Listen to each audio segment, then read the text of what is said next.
Hi everyone, and welcome to the new episode of What's on Disney Plus podcast with Roger and James. In this episode, we're going to be talking about a ton of Disney Plus news. We had the financial results last week, and there was a conference call with Bob Iger, and they were talking quite a bit about Disney Plus, and so we're going to be going into all of that, things like FX, movies, moving things around. We're also going to be talking about the possible Muppets show that's going to be coming to the series, Grimm Legacy. We're going to be talking about the Aladdin trailer, which we just watched just before we were recording. We've also got a little bit of National Geographic stuff. And then finally, we're going to be talking about the Pixar Sparkshort, which is also Purl, which is going to be coming to Disney Plus as well later. There was a ton of stuff. It's probably the most packed show we've got had for a while. So let's kick off first off with the financial information. So first off, they released the quarterly results. We knew we were going to get something on Disney Plus. They've been prepping ahead of it coming out, of rearranging all of their companies, because now Disney Plus comes under the direct-to-consumer group, which didn't exist last year, so they've kind of been sending it.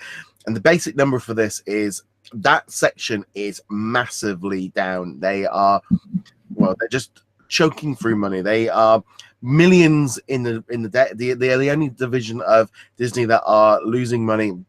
I think there's something like 150 million under in loss, because all the costs of essentially launching Disney Plus, buying content, creating the platform, getting it all ready. They've got they've got all the staff working on stuff. They got bits and pieces going on, but they're not getting the revenue from it. The other big thing as well is that as of like now, all the movies that are being released in the future, like Captain Marvel, Dumbo, etc., they're not getting any revenue from like Netflix for those. So therefore, they're going to lose another like 100 million or something like that on loss of that. Now, that'll all come back in later when Disney Plus gets launched, but there was lots and lots around from this financials. I sat there and I listened to the entire conference call live, and I was making notes and stuff. I was hoping for a few more nice juicy nuggets, but it was all people kept asking, but they were kind of a little bit defensive. They weren't saying too much because they're kind of holding everything back for that April 11th show one. That seemed to be the big key thing for then they were kind of pushing forward. But anything jump out from you from those financial details that got announced, James? Honestly, no, not really. I mean, it's all bad news, of course. Anytime they announce to investors that they're losing money on something, investors aren't happy because investors want to make money. But like you alluded to, the platform is not out. There is absolutely no way they could make money on this yet.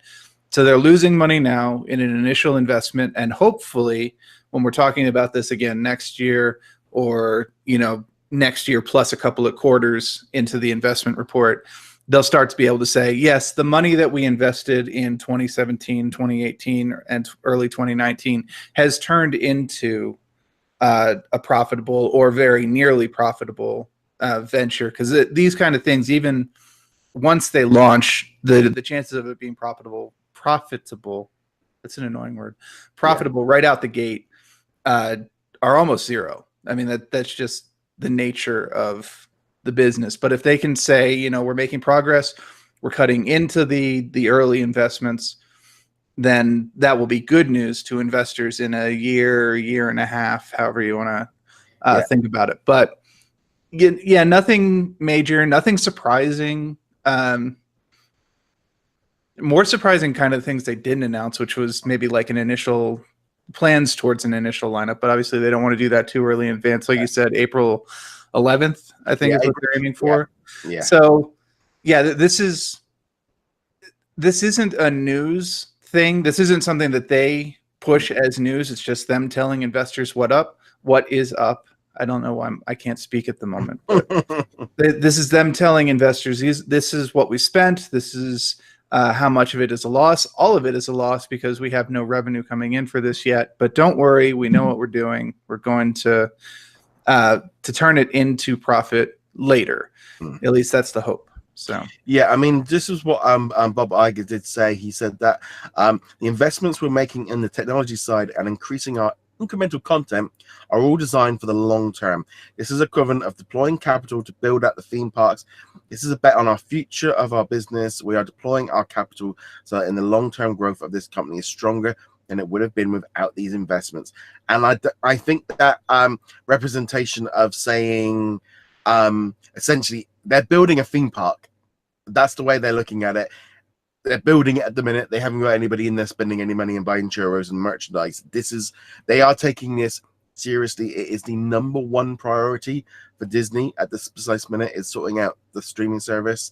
They are you couldn't put that across seriously enough of how much they are looking into this, of how much they're going after it. It's losing money at the minute, and they're telling investors right up front it's going to take us years before we make money. But the long run, they are going in there this hard, and they made some. Yeah, there was just tons of little snippets. There were little things like the thing about buying outside content. We mentioned last week about them buying this. I think it was Diary of a Future President, which is being created by CBS. And now the reason that they were asked about buying content in, and they were talking about how they need the volume. They said they need the volume to get the content in for when it launches. Because they haven't got the Fox studios yet, they haven't got the extra capacity that they need to churn out more content.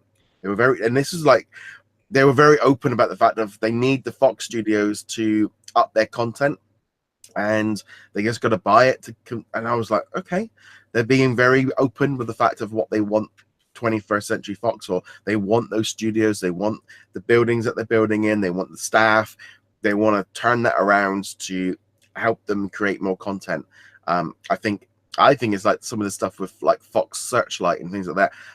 They are apparently planning on cutting back on how many movies they're making, and I'm thinking they might not be cutting back on how many movies they're making. They're just maybe a lot of these lower money making movies that we see on that Fox Searchlight have been released in the past probably will just become straight to Disney services.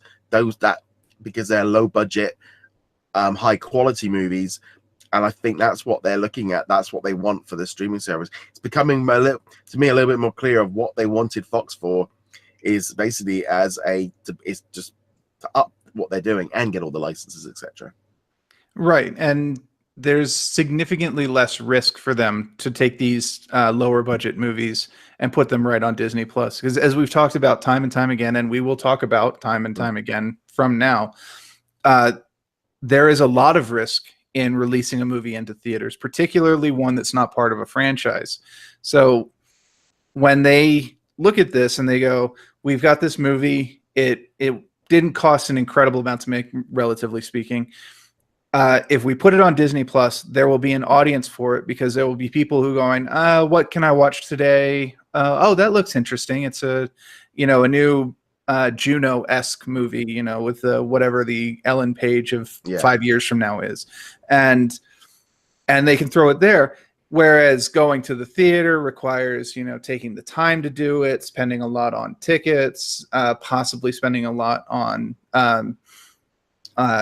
refreshments and so on, getting your family to agree on a movie, all that stuff. Whereas Netflix, Hulu, whatever, just if you don't like what's being watched right now, you can go into another room, watch something else, and it's the same price because you're already paying for it. Yeah, and I think this is the other big thing. They were asked about FX, and they said that all the FX content, all the mature content is going to be going, they said probably going to be going to Hulu, which I thought was quite a good way of some ways of, they were talking about adult-orientated stuff. They were talking about Deadpool and Rated R, and they said that they are planning on kind of keeping that kind of thing if it makes sense, but they want to make it very clear that it's not Marvel Studios, and they want to be very specific about trying to make sure that people know that it's not the standard Marvel kind of content.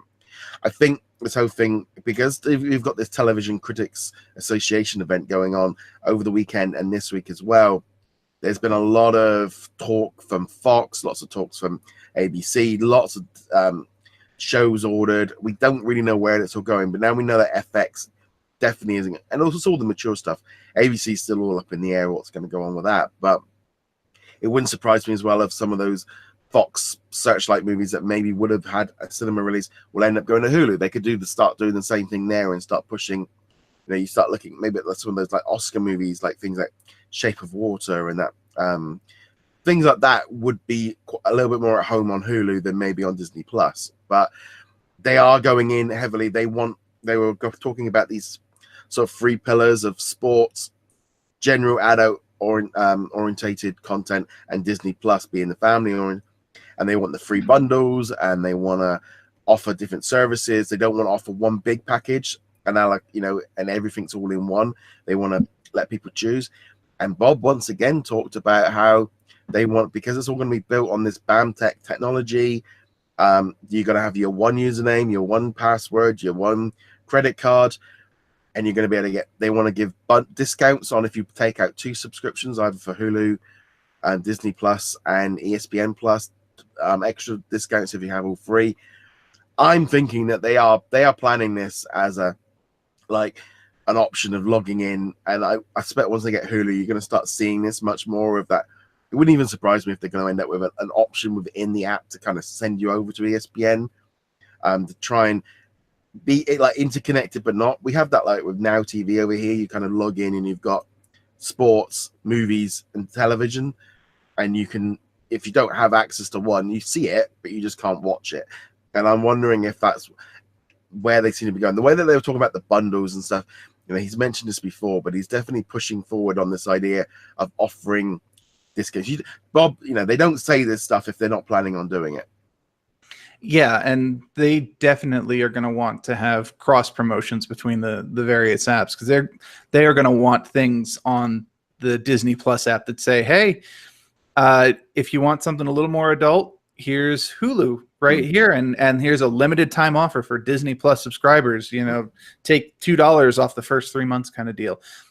This kind of cross promotion, cross pollination is huge in the industry, and Disney know what they're doing. They're going to want to take full advantage of that.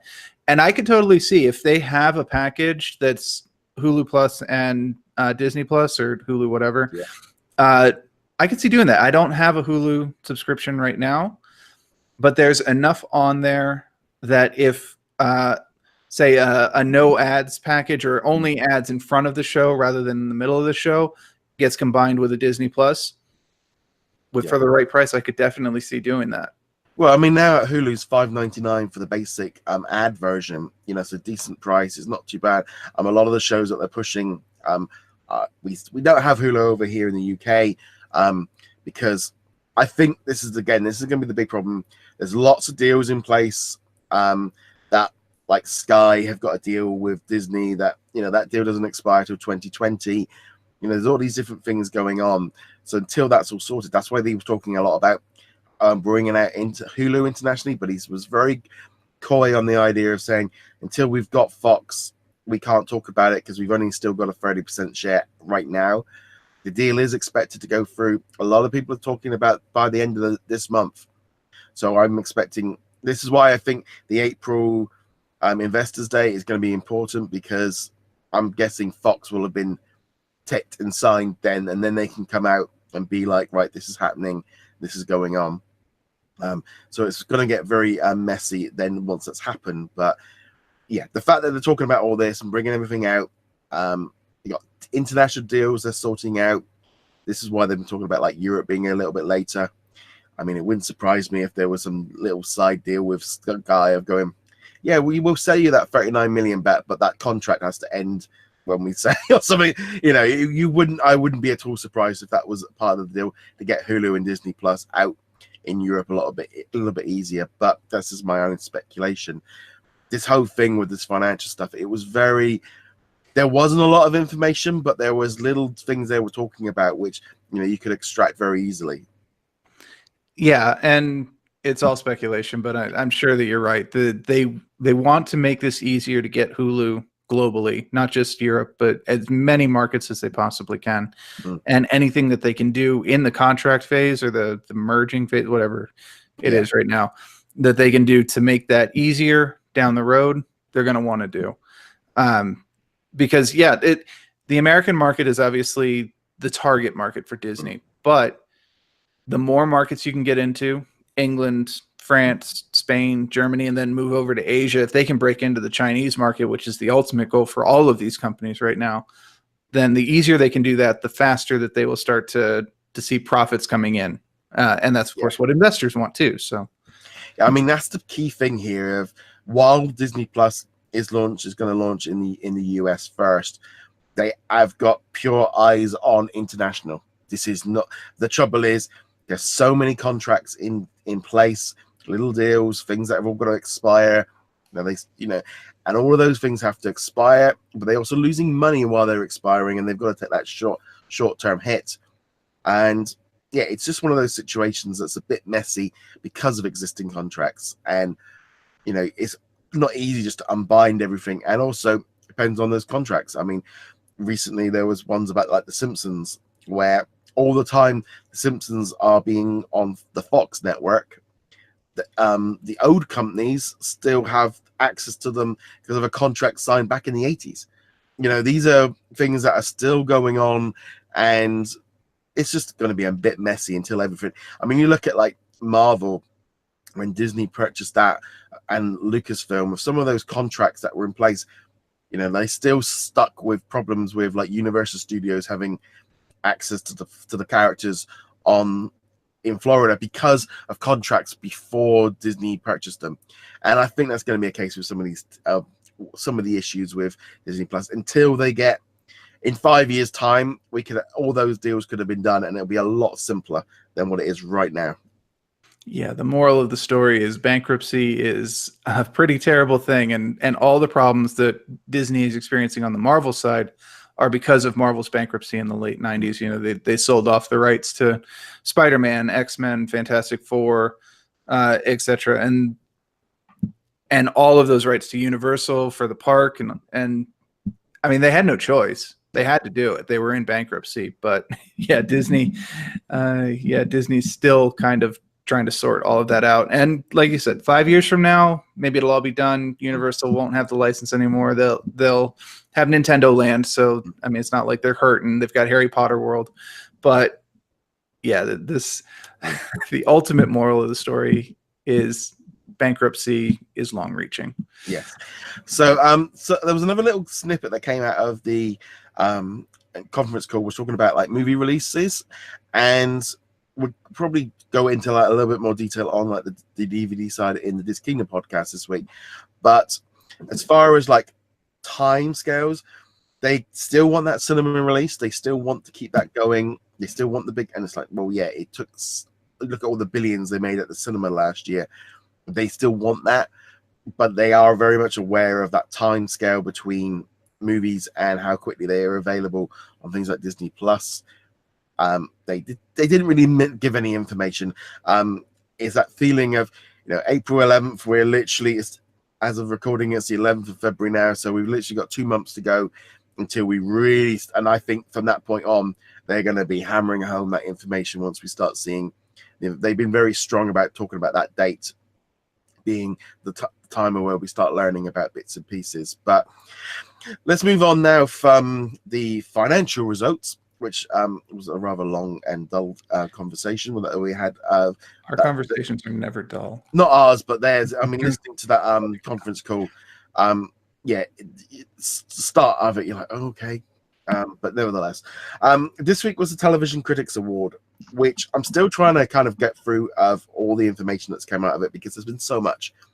Because this is like basically an event where all the big networks come on, hyping up their big shows, announcing the premieres, announcing what they've got pilots.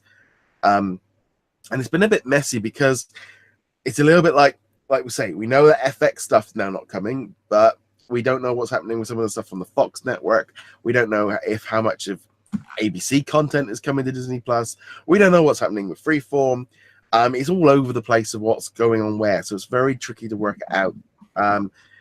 Because Fox is still going to buy content from 21st Century Fox, but on their network, because they're still making they've still got a television network after they sell 21st Century Fox to Disney, but they've got it's literally no way of making content, so they've got to buy it all in from 21st Century. It's so messy. Hulu wasn't. It's just there's been bits and pieces. It'll be much nicer when we've got clearer clarification. The one big cool thing that did come out of it was National Geographic were talking about a number of shows that they've got coming up. Literally overnight, they had the big event. I haven't seen all the information as of yet because I was only. But one of the key things they were talking about was how National Geographic are expecting to grow very, very big, very, very quickly once Disney get hold of them. They are very much aware that they are going to get a lightning rod up because they are being pushed so heavily for Disney Plus. They are extremely excited about it, but they can't talk about it until the deal's done. And that's kind of the key thing that came out of that was Fox, and they were asking people about Legion. They were asked, that's being apparently ending at the end of the third one. The Gifted, those people from the X-Men series, they've been like talking about it. Everyone's like, everything's just in this state of we don't know what, and we can't talk about anything till. But they still had to go on and try and push the TV shows they've got coming up, like April, May, June. It's a very, very messy thing in terms of clarification. Yeah, I don't think it's right to say that they don't know. I'm sure that they know exactly what the plan is. They just can't tell us. And anybody who thinks that any of the X-Men properties are going to survive past whatever has already been made for them hasn't really been paying attention. They're going to want to integrate the X-Men into the MCU as soon as possible. As soon as not necessarily as soon as possible, but as soon as it makes sense and they can kind of integrate it naturally, but it's not going to be in any form that we see now. Yeah. We might continue to see the Deadpool franchise because of how exceptionally well that has done. But it'd be off on its own. And we might see like cameos from the current crop of X-Men characters, but otherwise, if we see Professor Xavier or Wolverine or Cyclops, it's going to be new actors slotted into the MCU somehow. Yeah. But yeah, they've got to make their plans, and obviously they have to remain positive about them because investors need to always feel that the company has confidence in everything that they're doing. But yeah, it really should not come as any surprise to anybody that Legion, Gifted, and any future movie plans past Phoenix and New Mutants are just gone. Yeah. I mean, Gifted, I think, ends in the US, I think this month. Yes. I'm currently about halfway through the season. I'm enjoying it. I do like The Gifted. The trouble is with The Gifted is it's set in the future where the X-Men have run away and there's got some of the X-Men in. It just does not fit within the MCU. I enjoy it. It's a good series.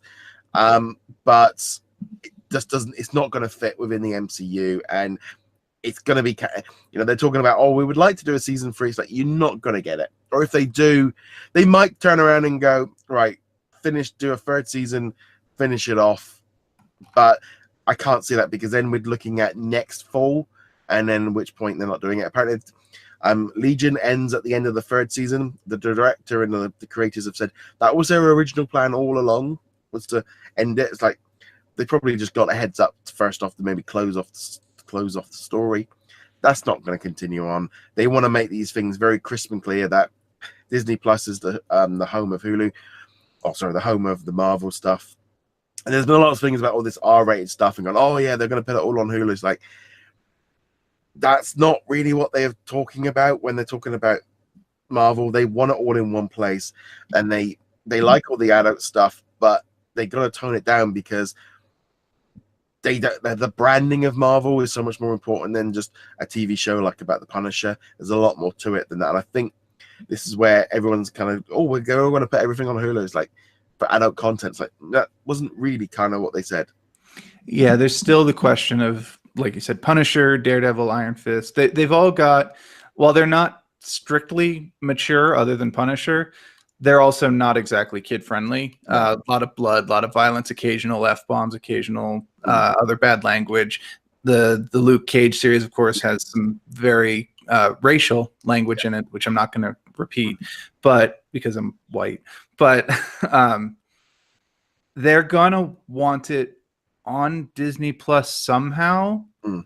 But we'll see what the plan is, because I could see them kind of sectioning off a section of Disney Plus and being like, this is still part of the MCU, but we don't really want your kids to mess around with it. So, put parental locks and stuff like that. But they have several years before the Netflix exclusivity clause. So they'll figure it out. My big thing really from this, I think, is how like Runaways and Cloak and Dagger fit into it, because some of them are on Freeview, some of them are on Hulu. I mean, they're talking about like The Runaways being a mature show, and I'm like going, okay, no, I don't really think that's it. It's a load of teenagers running around. That is what when they say family entertainment with young kids. Freeform, I kind of count Freeform more as a slightly teenage version of the Disney Channel. So I kind of think of like stuff on Freeform more likely will be on Disney Plus. So I just clicked on actually to watch Runaways to kick off the season, because I'm a little bit behind. I noticed that they kind of started expiring on Now TV already, so I might have to wait a bit more for them. But yeah, those shows, I think that it makes more sense to keep them within the Marvel universe, to keep everything in one. So we'll probably see some shifting around. But yeah, just more speculation. It's just the kind of the whole thing of the events at the TCA and the conference call. They were giving out information, but there's still so much stuff that we just don't know. And unfortunately, we're gonna have to wait a while for that one, and probably till the Fox deal's gone through. Hopefully that will clear things up. So shifting gears, another rumor this week was a new Muppets series, and that is apparently being created with the people behind ABC's Once Upon a Time and Josh Gad, who plays Olaf in Frozen. And apparently this is going to be set in the 80s after Muppets Take Manhattan, and kind of a little bit odd, because my social feed when this rumor come out was very, very mixed. It was either like, yay, this sounds great, or B is like, no, why can't you just, they're like, they need to let the people that make Muppets make it, rather than keep bringing other people in that don't understand it. And I really don't know what to thought of this rumor. Yeah, I mean, I think we either already had a rumor or at least a confirmation that they were planning on working on a Muppets thing for Disney Plus. I think we talked about it previously. Josh Gad is new to it. The guys that they have writing it is new to it. And yeah, I don't know what to think. I mean, Once Upon a Time was a decent show. Very convoluted. They kind of didn't plan far enough ahead for later seasons, and it got very weird. Obviously, there's the baggage of the previous Muppet show, the one from a couple years ago, which was odd. I liked it as it went on. You could tell they kind of found a rhythm, especially after the mid-season break, but it still never felt like the Muppets. And so, I don't know. I'm definitely down for seeing more Muppets. I love the Muppets. Whenever I go to Hollywood Studios, I make a point of seeing the Muppets 3D. At Christmas, I watch the Muppets Christmas Carol, the Treasure Island. Those are all great movies. But kind of what you were saying there, I don't think that the people they've had writing it in the last few years really get what made the Muppets so good in the first place. So I don't know. This is a wait and see. I'll be cautiously optimistic. Josh Gad, I don't know his creative side, but he's been perfectly fine as an actor. I mean, he was Olaf. He was Gaston's sidekick in La Fleur. That's right. In Beauty and the Beast. He was good in both of those roles. So, but I don't know what he's created. He might just be an actor in this. He might just be like the human character in the Muppets. So, and I do like that they're going back to the 80s. The Muppets feel better, more appropriate in kind of a nostalgia viewpoint. But let's see. I think the thing is with the Muppets for me is, I mean, this series has been rumored for well over a year. So I think by taking them back into the 80s, it keeps it safe. It keeps it more scripted. It keeps it, they can maybe make in jokes with the 80s and maybe play a little bit in like fourth wall of joking into the future a bit. Because I wouldn't be surprised by that. And on one hand, it makes sense because it keeps them back to when they were a lot more in that zone. The trouble is, I also, the Muppets are fast. They are modern. They are, you see it on the TV presenters when they can sit there on the couch with a TV presenter for breakfast and they can ad-lib and take the mick out of something that's going on right now. And that's kind of lost when it's set in time. You lose that bit. So, I don't know. It's a bit of an odd one. I think the trouble is with the Muppets, they're still trying to work out how to use them. The trouble is, it's like nostalgia doesn't work on the next generation. You know, we've got the new Muppet Babies show going on now for the kids. You know, we as adults looking back on it, the thing is with the Muppets, that's what the other thing they're looking for. They can get the parents in, that'll help. I didn't really like the Muppets show that they brought out. It didn't connect with me. It was like they were trying to be too cool, trying to be too modern, and maybe that's why they've gone right. That didn't work. We're going to go back and make it the old fashioned, and therefore going back to the 80s. So I'm going to withdraw the judgment on that until I see it, because it could work out better. The modern version, it just didn't work right. Yeah, like I said, I kind of clicked with me as it got later on, but that was because they stopped trying to be quite as edgy or risque in the later episodes. They kind of found their groove, and they went with more situational comedy rather than trying to be like in your face about it. And I don't know, I almost feel like instead of a show, like a 30-minute or an hour-long show, they should have stuck with what they were doing for a couple of years, which was just occasionally uploading shorts onto YouTube. You know, 3, 4, 5-minute sketches, just like they would have done on the Muppet Show back in the day, but without the framework of the surrounding show. And some of those are hilarious. Some of them are missed, but if you're doing shorts, it doesn't matter, because you can just do a shotgun approach to it. So I don't know. I don't know what the answer is here. But we'll wait and see, because there is some decent talent involved. The Once Upon a Time crew, despite the lack of planning in that show, actually did a pretty good job with it. I wouldn't think of it as a humorous show, so it's kind of an odd jump, but I don't know. Who knows? Speaking of shorts, and I don't want to get into Purl yet, but one thing I noticed, Stephanie, when you're looking on like Disney Life, you know, a lot of the like what we call like the YouTube shows and the short minute and these things that they put up on YouTube, like Star Wars Galaxy of Adventures and the Marvel Rising series and a number of things like Toad by Emojis, all of this YouTube content and small little short form stuff, I am expecting for them to double up and put onto Disney Plus, and maybe even put them on there first and start putting them out to YouTube afterwards, because I think that they know that especially kids and younger people have got shorter attention spans and these shorts and stuff. I think we are going to see a lot more of this. We really notice it on Disney Plus. The one thing that really got me the other day now was I was flicking through on the Marvel section, and I was like, okay. And I saw all these little shorts, or these, I thought they were episodes of Spider-Man and his amazing friends from the 80s that I grew up on. I clicked on it, and then I realized they'd done like some kind of like a Marvel mashup where they'd like had someone dubbing over the top of them, and they were only like 2 minutes long. And I was like, no, I want to watch the original. I don't want to watch this like weird like short thing. But I think we are going to see a lot more of this, because Marvel and Disney have been doing this, and Star Wars have like releasing these shorts and then launching all these toys on them. And I think actually Disney Plus might be a better way of them pushing on to that. And then if you got them on a playlist, they just keep rolling into each other, and it'll work fine. And it'll be a way of giving out content quicker. Because if you take a 20-minute cartoon and cut it up into 4 minutes, you just suddenly got quite a lot more episodes. Oh yeah, you have a lot of episodes, but the episodes also have to make sense, which I think was a bit of a problem with the original test they did with this, the Star Wars one that was that led into the doll line. I can't. Forces of Destiny. Yeah, the shorts in that were just kind of random. They only gave them 1 minute to 2 minutes, so the plot was, let's say, weak. Yeah. And the same would be with 4 minutes. Sure, you can get some very good stories out of that, but your hit ratio is going to be pretty low.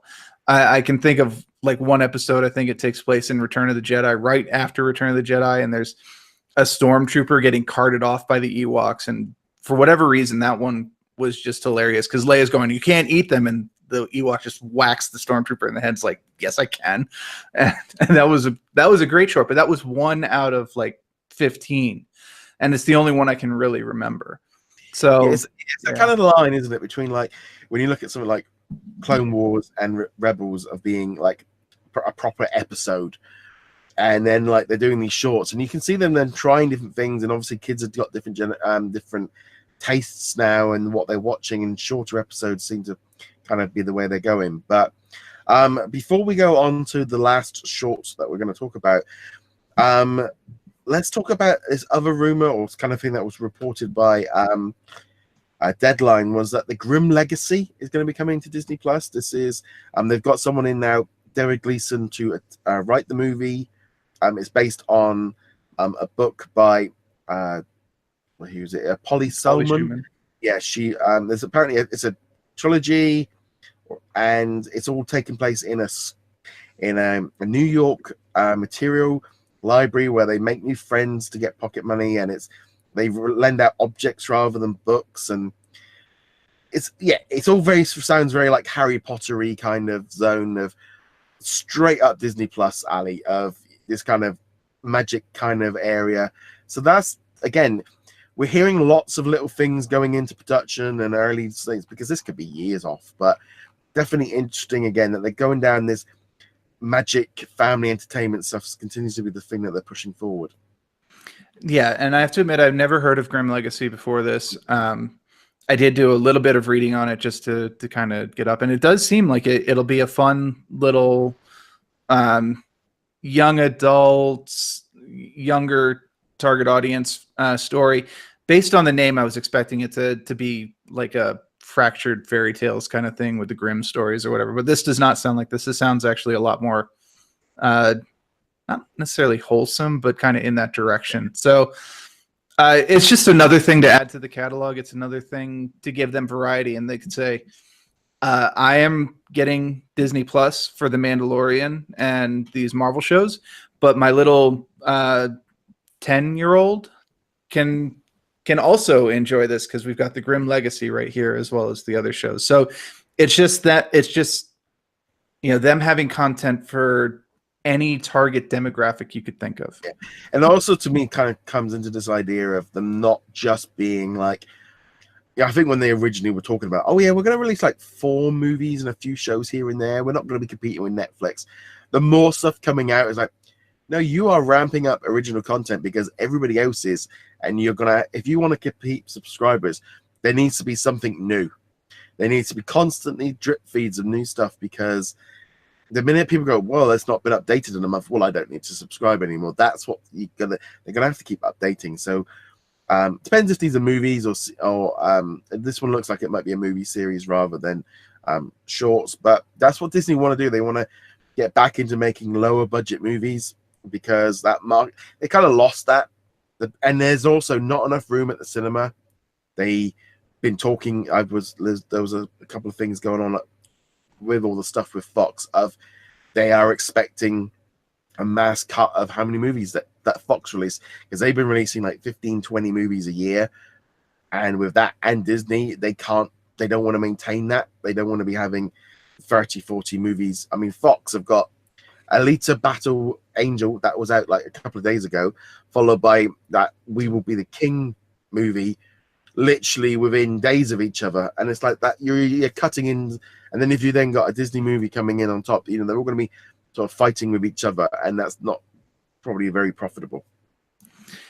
Yeah, and this goes back to the conversation we were having at the beginning, which is it might be financially safer for them to put stuff directly onto Disney Plus rather than putting it into the theater. And that is true, not just of the lower budget kind of Oscar bait movies that we mentioned earlier, but yeah, movies like this, they fit better there. And if you take away the competition, they just might do better. So speaking of a movie that probably shouldn't be out, let's talk about Aladdin. Just before we went live, we saw the new trailer for Aladdin. I say trailer, we saw it was about 10 seconds more than there was in the last trailer, but we got a couple of key points. We got to see Genie, Will Smith as Genie, and this movie will be, I suspect, will be on Disney Plus probably by about Christmas time, because it's due out in May in the cinema.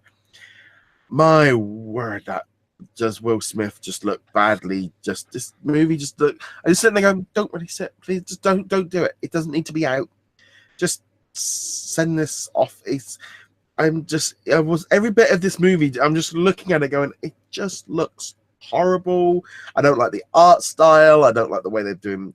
It's like the Genie. Now they've made Blue Genie look like a Smurf, but like from Avatar.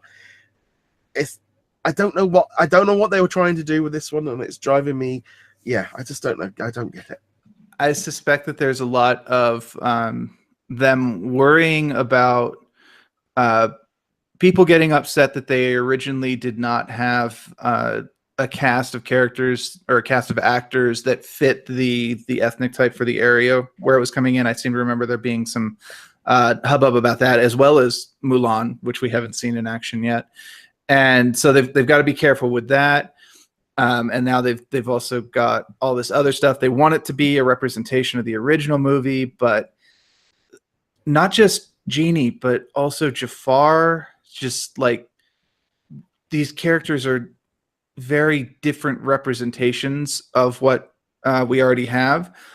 And I don't want to say they're bad because I don't feel like that's necessarily the case, but they're so far different from what my mental imprint of what Jafar and Genie are that I'm just looking at this going like, this is not Aladdin. I don't know what you're pitching here, but this is not Aladdin. It looks like a very expensive episode of Once Upon a Time. Yeah, coming back to Once Upon a Time. I could honestly, it would not surprise me at all. I know it's a different actor, but it would not have surprised me at all if the actor who played Aladdin and the actor who played Jafar in the couple of Once Upon a Time episodes they showed up were the exact same as this movie. If that was just a prequel or a sequel to this movie, whichever way you wanted to do it. Honestly, that might have been better. They could have been. It's a Once Upon a Time and spinoff in the theaters with Will Smith. Okay. I think the trouble is that thing they're trying to use nostalgia to sell it, and using the music, and you trying to use the aesthetic of the movie to get us interested. At the same time of just the Genie of like, it was such an iconic character, and it's that thing of just going, this could be either amazing or it is going to bomb badly. And I'm at this precise minute of like nostalgia for Aladdin does not seem to be passing over the same way for the Lion King. There seem these two live action movies, and then we got Dumbo in a couple of weeks as well. They just seem quite tepid. I mean, I just don't recall. Aladdin just does not seem to be getting that reaction that the Lion King did. Yeah, and I think this comes back to what I was talking about, which is we have a mental image of what these characters look and sound like. What we've seen at the Lion King, those characters look very similar to what we expect. They don't look exactly the same. Obviously, it's a different medium, but they look close enough. The voices, again, sound close enough. Heck, we even have James Earl Jones back. And when you go back to, say, Beauty and the Beast, you could put a solid argument that Emma Watson looks a lot like Belle from the animated. Luke Evans looks a lot like Gaston from the original. And I think even when we reviewed that, I remember saying the only character who I was like, this is not that character, was Mrs. Potts. And that was because her voice is so connected with Murder, She Wrote. I can't remember her name right now. But this is the thing. Aladdin has so many iconic voices in it relative to, say, Beauty and the Beast or Little Mermaid or something like that, where when you have this character, Jafar, and he sounds nothing like what you're used to Jafar sounding like, that's not Jafar. Just don't. Yeah, I'm really not sure where this one's going to go, but I would love to know your thoughts. Let us know. On to the last thing, and it's taken us a while to get in because it's been a packed week. Pixar released a new short called as part of their new Sparkshorts series. We're going to have 3 of them, and I think we've got one coming up this week and then next week. So we're going to go through them. The whole series is going to be coming to Disney Plus. There's going to be more of them. We don't know yet if the 3 that they're going to release might be the only ones they're going to show on YouTube and then keep the rest back. But definitely got people talking. So first off, it's about 8 minutes, but you take a few bits and pieces off. And I'm going to be completely honest with this one, is I missed, when I watched it the first time, I completely misunderstood what was actually the baseline of the storyline about, and I don't know, it was just one of those things of, I hadn't associated the fact that the balls of wool were essentially women and they were coming into a male-orientated work. I completely missed that because I was looking at it as just a talking ball of wool and going, oh, these people don't want these magical items. And because they were like looking down on her and going, oh, we don't. And it was like just bringing her in and her being different. It was more about her being different. And I hadn't put the association of female and male. When I watched it the second time, suddenly the entire thing clicked of what was going on. And I'm like, this makes a lot more sense now. It makes a lot. I think I was watching it like a 5-year-old the first time I watched it. Go, oh, they just don't like the pink thing. That was basically. You're not wrong. I mean, they don't like the pink thing. It's just not for the reason you thought. The company is called Bro, BRO. Yeah, I was being completely. I would almost say I was being naive and innocent of just going. They don't like her. They don't like, and I completely missed the subplot. I completely went over my head. And I was like, oh, this is good. I like this. This is like, oh, they're a lot more accepting now, and that she's made friends with this other one, and everyone's friends at the end. And I thought, oh, that was pretty good. I watched it the second time, and then suddenly the what it was clicked, and I'm like, this makes so much more sense. And it's like, I liked it. I didn't like the art style at first. It was a bit jarring. I mean, there's a lot of people going, they swear it. It's like going, well. That was a surprise, let's be fair. Yeah, it was a bit of a surprise. And I think the trouble is as well, they put like Pixar on this like pedestal, and this was nowhere near that. And it's like, no, but this wasn't what this system was for. It was about letting young people, getting other people at it and letting young people go at it and trying something different. And I like it. I mean, this one caught me off guard. I must have watched it about 5 or 6 times. And yeah, I thought it was really good. That you say that underlying story, for kids and maybe me at that point of looking at it and going, being, they're not accepting this person, and she having to change, and then she realizing she's wrong, and she has to, and then she welcomes everybody in, and eventually breaks it down, and that whole side of things really was. It was more about it just being an object. If it being, I'd almost say I was looking at it genderless, as just going, oh, they don't like anyone different than them, and more so than that was the way I was looking at it. It was more like, oh, these guys don't like anybody different than them, and that was the key thing. Yeah, and on that level, I can appreciate it. It is a good way of doing it, because instead of having what is clearly a male-dominated workforce being invaded by a woman, they kind of throw it into the absurdity column of, no, it's not a woman, it's literally a ball of yarn. And she's having a very hard time adapting, and they're all kind of given like, what you hired a ball of yarn, what is this nonsense? And they're telling their very sexist jokes at the water cooler, because it's a completely male environment, who cares, right? And she's sitting there like, what? This is kind of weird. They're ignoring her at the board meeting. They're literally pushing her out of the way. And then they have a very macho, like, oh, great moment. Let's go get drinks at Swifties or whatever it was called. And yeah, so I can appreciate it on that level. I didn't really like it all that much, though. I didn't think it was a particularly compelling story, but this is the same thing where, like, I can appreciate the message of Shape of Water, character who's literally voiceless, with a black woman and a gay man up against the toxic masculinity of the main villain. I can completely respect and admire the underlying message of it and what it's trying to accomplish, and still go, I didn't really like this movie. And that's how I kind of feel about Purl. It's got a very important message. It conveys that message very well. It has a very clear focus on what the message is. I like that Purl basically turns herself into one of the guys, literally turns herself into one of the guys, knits herself into a suit and everything, and they accept her. And then another Lacey shows up, and she's like, oh no, we have to integrate, not, and which is a great message. It's important for integration to be natural, not changing who you are to fit the needs, but being yourself while still fitting into the environment. And at the same time, I got to the end of this, I was like, I never want to watch this again. This was not an interesting story to me.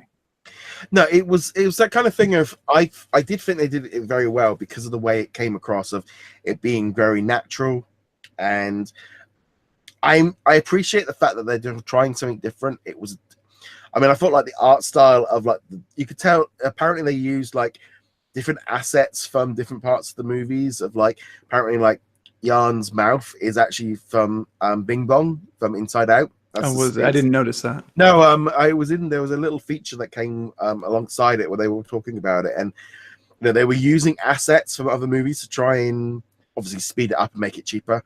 I mean, it's like the bros all look very similar, but they've all got a very typical art style, whereas Purl is much more animated, much more like stop motion kind of thing. So I'm definitely interested in this series. I think it's going to be interesting to see where they go.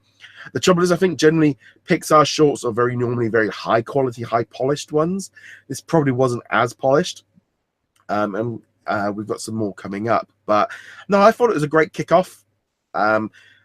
It's that thing of like, yeah, like you say, they had that story, it had the undertones, but as a base level as well on for kids. You know, they can enjoy it without understanding what's going on, because there is that if it just being, you know, the overall story of what's going on, but actually at the same time, just in that moment of what's going on with this ball of yarn.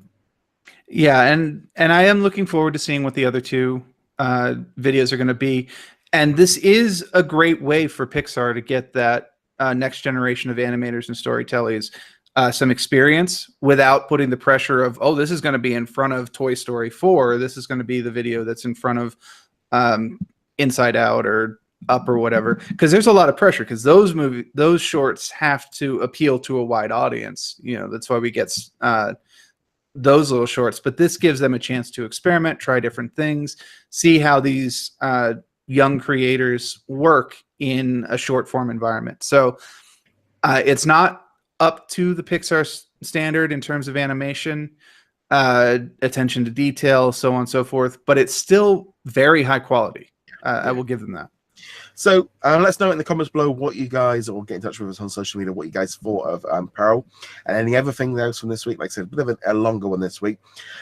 Make sure you go check us out over at whatsondisneyplus.com. Like, follow, and subscribe on like Facebook, Twitter, on the audio podcast.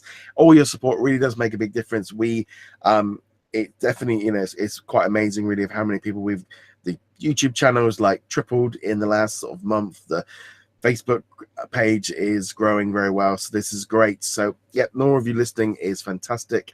Anyway guys, thank you very much for joining us. I'm James. Where can they find you? Find me heroiclegacy.com.